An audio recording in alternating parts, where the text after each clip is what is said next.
നമസ്കാരം, വീണ ന്യൂസിലേക്ക് സ്വാഗതം. പ്രധാന വാർത്തകൾ. Spinner Pipes manufacturers of HDPE and PVC pipes. Think irrigation, think Spinner. Rahul tiles and sanitaries, Kovilakathumpadam, Kerala ബാങ്കിന് മുൻവശം, തൃശൂർ. ഇപ്പോൾ പ്രസവമായി, ഇങ്ങനെ വയറിറങ്ങിക്കൊണ്ടിരിക്കുന്നു. അതിന് പ്രസവമായി. ഞാൻ സൂപ്പർവൈസറോട് പറഞ്ഞു, ഞാൻ എടുക്കട്ടെ മോളെ, രണ്ടാമത്തല്ലേ, അപ്പം ഞാൻ എടുക്കട്ടെ, ആദ്യം എടുത്തിട്ടുള്ളതല്ലേ പറഞ്ഞു. എടുത്തോളാൻ പറഞ്ഞു. ഇനി എന്നും നോക്കണ്ട, പ്രസവം എടുക്കാൻ പറഞ്ഞു. ഞാനങ്ങനെ പ്രസവം എടുത്തു.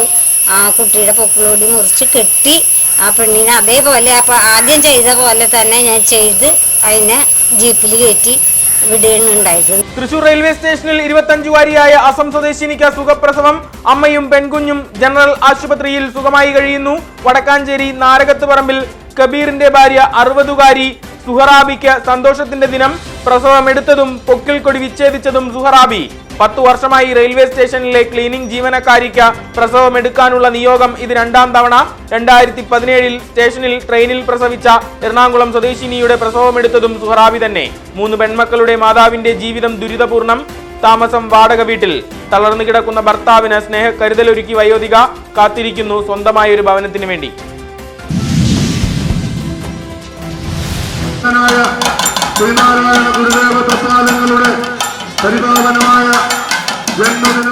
ശ്രീനാരായണ ഗുരുദേവന്റെ ജയന്തി ആഘോഷ ദിനത്തിൽ പീതസാഗരമായി നാടും നഗരവും. സമൂഹത്തിന്റെ നന്മ മാത്രം ലക്ഷ്യമാക്കി പ്രവർത്തിച്ച സാമൂഹ്യ പരിഷ്കർത്താവിന് നവോത്ഥാന കേരളത്തിന്റെ സ്നേഹപ്രണാമം. തലപ്പള്ളി താലൂക്കിൽ വർണ്ണാഭം പരിപാടികൾ. ആര്യമ്പാടം സെന്ററിൽ നിന്ന് നടരാജഗിരിയിലേക്ക് നടന്ന ഘോഷയാത്ര സംഘടനാ കരുത്തിന്റെ ഉത്തമ പ്രതീകമായി. നാദസ്വരമേളത്തിന്റെ ആവേശാരവം. പീത പതാകകളും ബലൂണുകളും മഹനീയതയായി. ജയന്തി സമ്മേളനത്തിൽ 100 കണക്കിന് പേർ കണികളായി.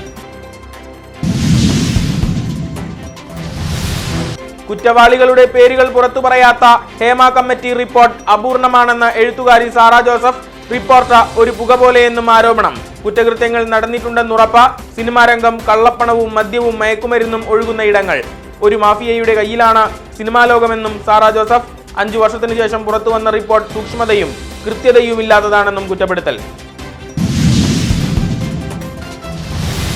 തൃശൂർ ജില്ലയിലുണ്ടായ അതിശക്തമായ മഴയെയും നാശനഷ്ടങ്ങളെയും വളരെ ഗൗരവത്തോടെ കാണുന്നുവെന്ന റവന്യൂ മന്ത്രി കെ രാജൻ. ജില്ലയ്ക്ക് പ്രത്യേക പരിഗണന ലഭ്യമാക്കുമെന്നും പ്രഖ്യാപനം. ധനസഹായം അടിയന്തരമായി വിതരണം ചെയ്യുമെന്നും മന്ത്രി. വെള്ളം കയറിയത് 11,955 വീടുകളിൽ. തകർന്നത് 1,503 വീടുകൾ.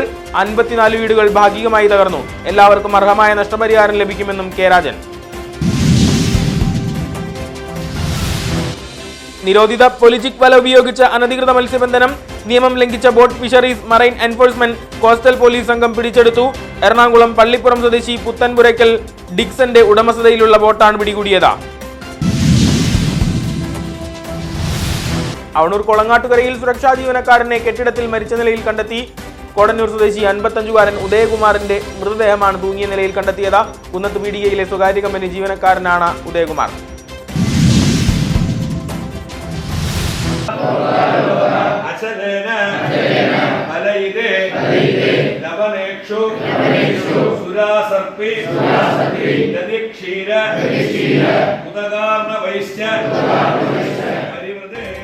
വടക്കാഞ്ചേരി ബ്രാഹ്മണ സഭയുടെ നേതൃത്വത്തിൽ പാരമ്പര്യ മഹിമയുടെ ഐശ്വര്യ പ്രതീകമായി ആവണിയവിട്ടം യജുർവേദ ബ്രാഹ്മണരുടെ പൂണൂൽമാറ്റ ചടങ്ങ് ചിങ്ങമാസത്തിലെ വെളുത്തപക്ഷത്തിൽ. 100ഓളം സമുദായാംഗങ്ങൾ കണ്ണികളായി. പാലക്കാട് അയ്യപ്പ വാദ്യാർ കാർമ്മികത്വം വഹിച്ചു.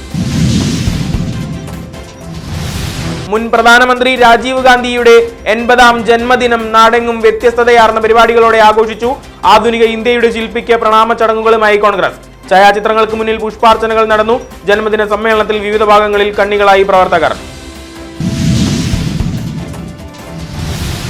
ബുധനാഴ്ച ഭാരത് ബന്ദ് പ്രഖ്യാപിച്ച് സംവരണ ബച്ചാവോ സംഘർഷ സമിതി. സുപ്രീം കോടതിയുടെ ഉപസംവരണ വിധി മറികടക്കാൻ പാർലമെന്റിൽ നിയമനിർമ്മാണം നടത്തണമെന്ന ആവശ്യം. സംസ്ഥാനത്ത് ഹർത്താൽ നടത്തുമെന്ന് ദളിത് സംഘടനകൾ. സംസ്ഥാന വ്യാപകമായി റാലികളും പൊതുയോഗങ്ങളും നടക്കും. ഹർത്താൽ കേരളത്തെ ബാധിച്ചേക്കില്ലെന്ന് റിപ്പോർട്ട്.